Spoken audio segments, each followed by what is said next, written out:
everybody, welcome back. This is our third in a series of our summertime sip and chat. I hope you'll have a chance to sit down and join me today or tonight as we talk about introducing tricky words and guided reading text. And we'll also touch on a little bit of introducing the text itself, but not as much as the actual tricky words.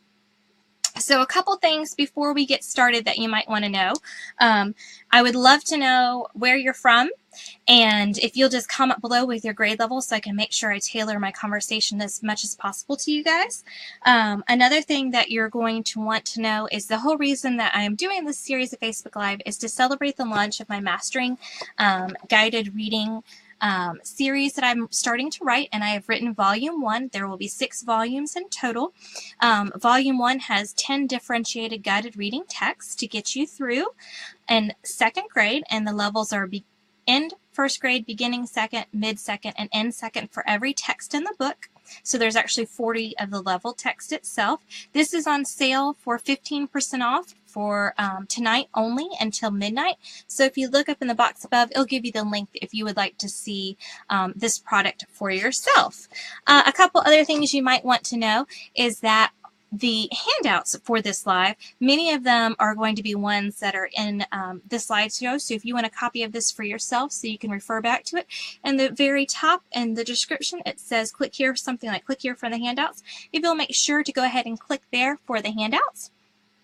And my last thing I want to make sure I talk about is today we're going to be talking about tricky words. So I'd love to know any questions or what you want to know about guided reading in general, or introducing a text, or the tricky words, how to select them, how to introduce them, all that good stuff. So any questions you have, organization, any of that.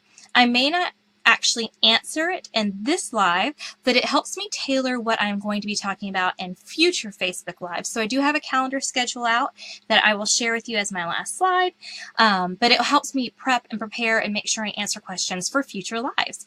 Now, another thing that I want to make sure I mention is in this live, I'm going to be talking about tricky words, which are some of those tough words for kids that they might need help with decoding before they read a guided reading text. And we're going to get into that. I actually have an entire pack called Guide to Guided Reading, and it's more of a how-to book of how to do guided reading from beginning to end, and it is on sale also for 15% in my store, and I am giving away a copy of it free tonight to one of you lucky viewers. All you have to do to enter, super simple, just leave a comment below. It could be hey, it could be a question, it could be a comment, anything you want, and that actually enters you simply into the giveaway for the Guide to Guided Reading pack, which is typically $10 in my store, and for night I think it's $8.50, I think is what it is tonight only. But it could be one of yours, one of you lucky viewers, free by just leaving a comment. At the end of this live, I will go up and select a winner randomly, and I will either PM you or email you, however easiest is to comment. So if you're catching this on replay, I'm not sure if the giveaway will still be going, but definitely check down in the comments to find out. So that's a little bit of some like housekeeping things. And if you do leave questions or comments in the and down below, you may notice I'm not answering them. I'm not very good at multitasking with that. So that is something I'll do at the very end. I have an entire slide just devoted to questions, and I will go back through the feed and answer them there. So feel free to ask them at any time in the presentation, because I'll just come back at the end and answer them. So let's talk about tricky words. And tricky words are words that you as a teacher have anticipated that your kids are going to have trouble decoding, and maybe it could be decoding, it could be understanding, it could in knowing the meaning, it could be what this meaning is in the text, because maybe it's a multiple meaning word and they may not know what it means in this particular setting or in this example. So it's a word that they will not be able to independently figure out. And it also needs to be a word that is kind of necessary for them to understand and comprehend the text. Now, when you're thinking about tricky words, I want you to think about a couple things. First of all, whenever you are doing guided reading, if you are using a boxed program such as mine, if you're using one from another TBT seller, if you're using one from Pearson or Hopeful Mifflin or Scott Forsman, any of these pre-boxed materials, it does not matter. You as a teacher should be pre-reading the text before you ever open it in front of students and teaching it. It doesn't even matter. Like, even though I wrote it and I feel like I really worked hard to make it something that all second graders can really use, it doesn't matter because you know your kids better than any other author, any other person out there. You're the one that's with them every day and hears them read. So you have a better grasp than anybody else of what your kids can't do and need support and what they can do. So I want you to read the text before you sit down in that group to make sure that you have found the tricky words yourself, that you're aware where they are in the text and how they're used, and you can kind of anticipate any errors they may make. So I want you to think about maybe where they are in their decoding. Can they chunk that word? Do they have those strategies to be able to know if it's I'm going to screw up this word, multisyllabic, multisyllables, several syllables long? Do they have those skills to figure it out? Do they have the skill of maybe using context clues to figure it out? So think about words that are also really important to the text. If they can't get this word, it's really going to kind of make a big bump in their comprehension. It's going to really interfere with understanding of what's going on. And I want you to think about those vowel teams. They're sometimes harder for kids. Some of those R-controlled vowels can be hard for kids. The longer words that have, I'm going to say, multisyllabic words, and even words that just may be ones that they may not have come across before. And if you're familiar with some of the vocabulary instruction, and it's Bringing Words to Life, which was Isabel Beck, and there's another author, it's more than one author, but they started really talking about the concept of tiering words, and tier 1 are basic words, tier 2 are words you may come across in everyday language, and tier 3 words are like content related words. I want you to also be looking for those words that could possibly be tier 2 words when you're selecting. What are words that they may come across in other texts? So I want you to also think critically of, if I teach them this word, how can it help them in reading other text? If it is a word that it's like maybe you're reading a nonfiction text and maybe you're reading about areas around the world, and one of the words is New Guinea. They're probably not going to come across that word very frequently. So you might just want to just tell them that word and move on. It may not even be worth talking about, like maybe new, and you could talk about how it's 2 different words and they know the word new, but Guinea is probably not one they could chunk up and decode on their own, first of all, because it's like a wow kind of word. And it may be one they just have to hear several times. Are they going to see that in other texts? Not unless you're doing a study of New Guinea. So, and I don't know of any second graders that are doing a study of that. Maybe I'm wrong, surprise me. So think about words that they will come across frequently that will really help and improve their reading. So when you're thinking about like tricky words and selecting them for text, think about like how long your text is. Think about how much they're reading. I like to give a benchmark number of 2 to 3 tricky words per reading. I'm sorry, not for the whole book, but for whatever you're reading for the day, selection that you're reading for the day. For example, in my guided reading books that they're reading, they only read, I made it really broke the text up very easily, and you're only reading 1 page per day. So I try to really stick to 2 to 3 tricky words per day because I want kids to, number one, I want them to be able to remember it and retain the learning, and I don't want it to take so long that it takes away from the discussion time and the reading time of the text. Remember that their instructional level is 90 to 94% of the words, so they should really only not be able to read 10 to 6% of the words in text. That really narrows down how many they are getting wrong. Now, Dr. Jan Richardson is wonderful. She is a guided reading guru, and she has written 2 books on guided reading, and I highly suggest both of them. She does a fantastic job, and she has a specific way of introducing tricky words. There are more. I have actually several ways, like 2 or 3 ways that I use to introduce tricky words. So this isn't the only one I do use, but it is just one strategy. I do like to kind of mix it up a little bit so it's not quite so routine for kids, to give it something, no tricky words coming, but how I'm going to do it's a little bit different every time. So if you're interested in some other ways, I'm happy to share those. Just mention it below in the comments, and I can either do it tonight if I have time or in another live. But she suggests this specific sequence. So her sequence is, first the teacher defines the word, then the teacher will connect the words to connect the word to something the student can relate to, so an example of it. Then after that, she's going to show how it's used in the book, and then you're going to have the kids turn to a friend and explain what the word means. So they're going to define it. Now, one of the things that when I was writing this series, I wanted to make sure that the books were consumable and they were easy to print, and it's something that you could not necessarily, you could print these and save them from year to year, from group to group, but it's also something, if you wanted to, because it is only one page front and back for the entire text, you could feasibly make a copy of this book for every student that's in the group anytime they're going to read it. So I don't mean like every day they get a new copy of it. I mean like when they do it in the group, that's their one copy and they could take it home and it's there to keep, is what I mean by consumable. But I wanted to make sure that kids can go back and mark the text. So when I start talking about tricky words, they can find it in the text so that it marks to them, oh, that's what that word is, and this is when I come across it. When I have used books that are by publishers and so they can't, so let me like, for example, if I were to choose the word chirp in this book, chirped is one of the vocabulary words, and I'm going to highlight it for you right here. So chirped is one of the tricky words that I selected for the text. You could have your kids actually highlight it in the text because it is consumable. If you are using a book that is by a big box publisher, or it's one you want to have like several copies of and you don't want to waste your copies, there is something called highlighter tape, and you can have kids actually lay the highlighter tape over it and it peels back up and it shouldn't mess up the printing at all. And that is by like Post-it brand, and I think Really Good Stuff has highlighting tape and things like that. I can see if I can go to Really Good Stuff later on tonight or Amazon and see if I can find a link, and I'll leave it in the comments if you would like me to leave a copy of that highlighting tape for you. So you can have your kids actually mark the word in the text. So Dr. Richardson would use this system for introducing the word chirped. She would say, this is the word chirped. Chirped is a high-pitched, sharp noise. You might hear chirping, for example, if you go outside at night, you might hear crickets making high-pitched chirping noise at night. Close your eyes and think of the noise that crickets make at night. Do you hear that? That's chirping. In this book, another animal is going to make a noise similar to that, but it's not a cricket. In this book, a little bird is making a chirping noise, and that's describing its singing.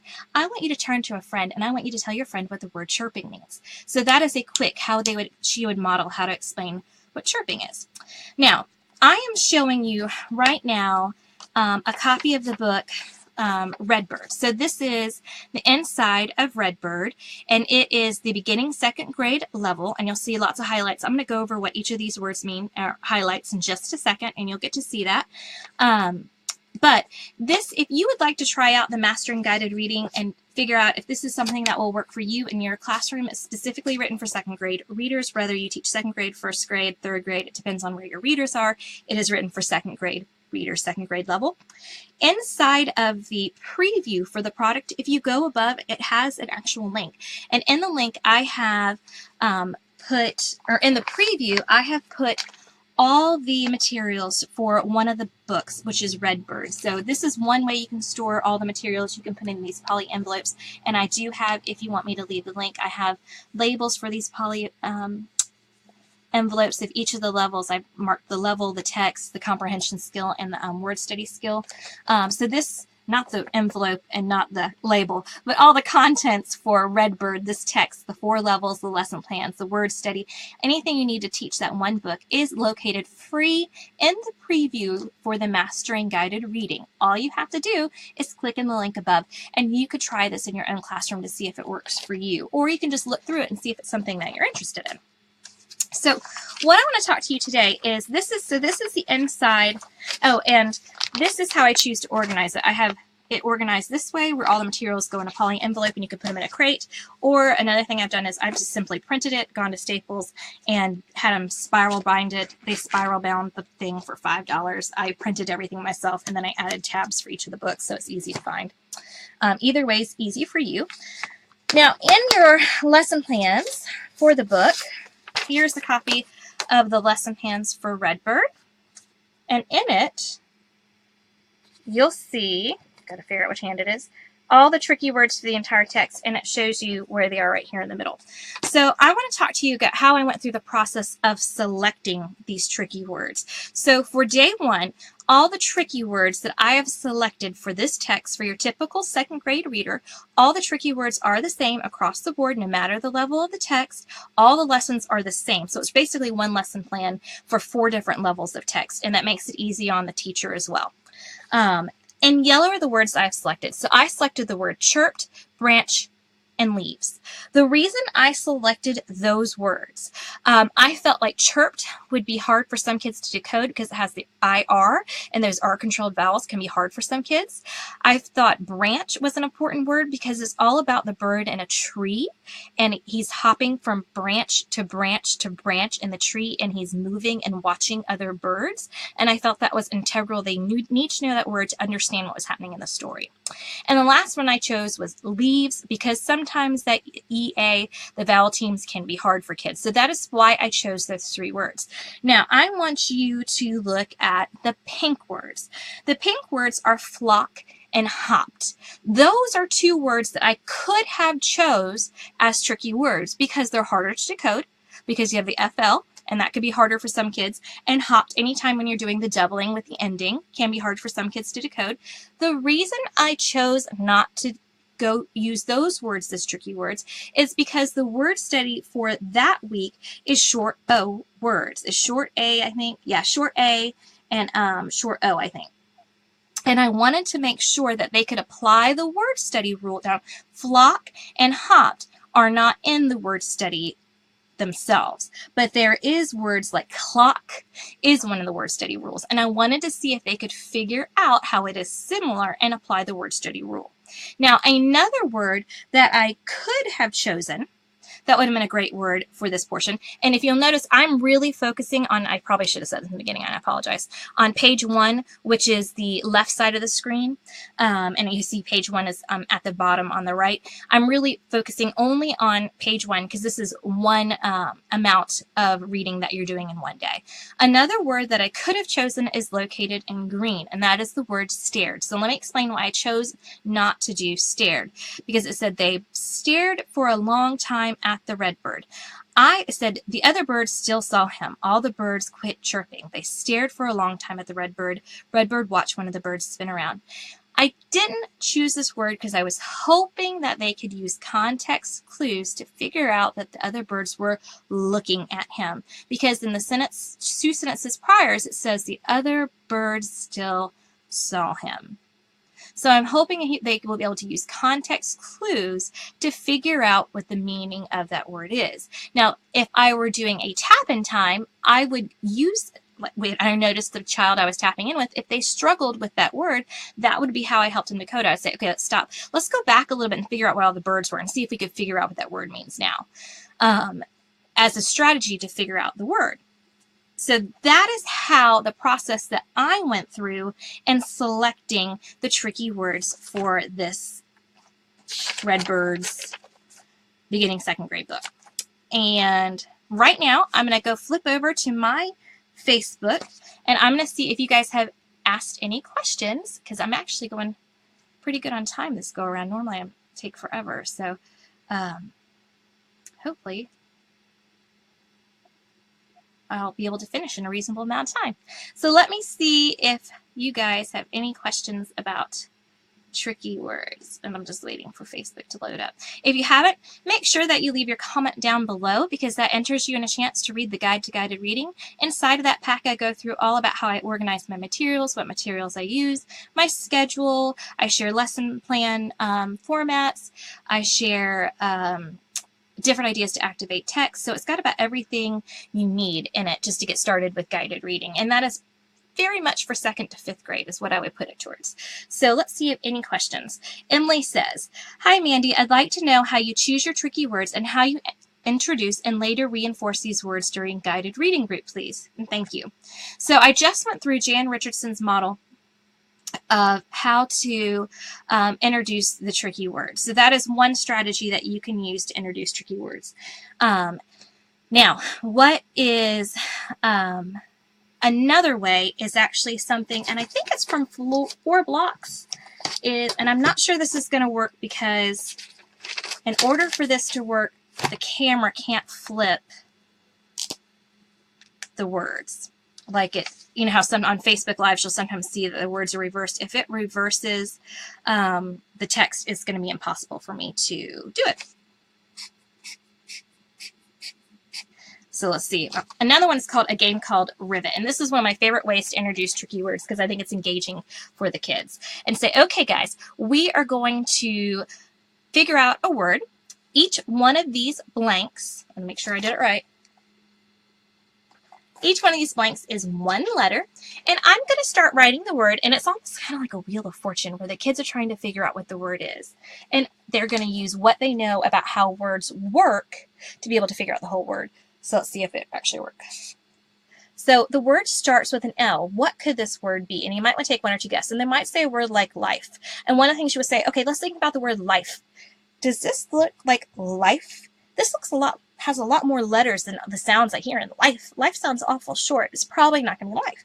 So let's think about life. Could it be Oh, it's not. Okay, so it's probably like maybe leaf or lend.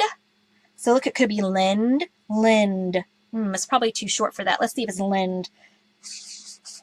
Ooh. Oh, E-A. Now, you may have heard when two vowels go walking, the first one does the talking, and that's what happens in this case. So you're doing like a short little decoding one, just figuring out these words. So this is going to make the E sound, so lee. So could it be lean? Lean. That seems awful short for the word, so it's probably, let's see what comes next. Oh, what could that be? Now, by this time, a lot of kids will guess leave or leave. And you say, it is leave, but oh, there's another ending. So what could go here? And they might say leaved. And you're like, I've never heard the word leaved before. I've always heard someone left the room, not leaved. So then they might figure out a more appropriate ending could be leaves. And that's the game called Rivet. It's done by, I think, Patricia Cunningham is the one who originally shared this method in the 4 blocks.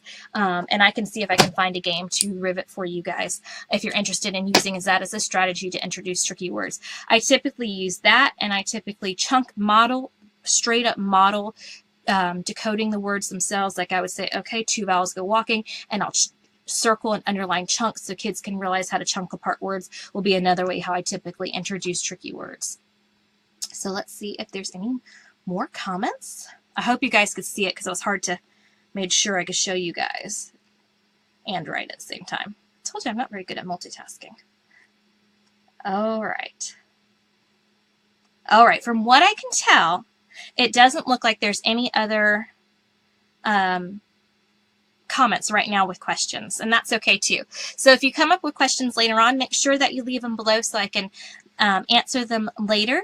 In a little bit, make sure you have commented down below so that you are entered in for the Guide to Guided Reading. I will be picking a winner very shortly, so make sure you comment. If you think your teacher friends would enjoy this and they're also reading people, make sure that you hit that share button so that your friends can also watch this video because they might appreciate being able to see some of that.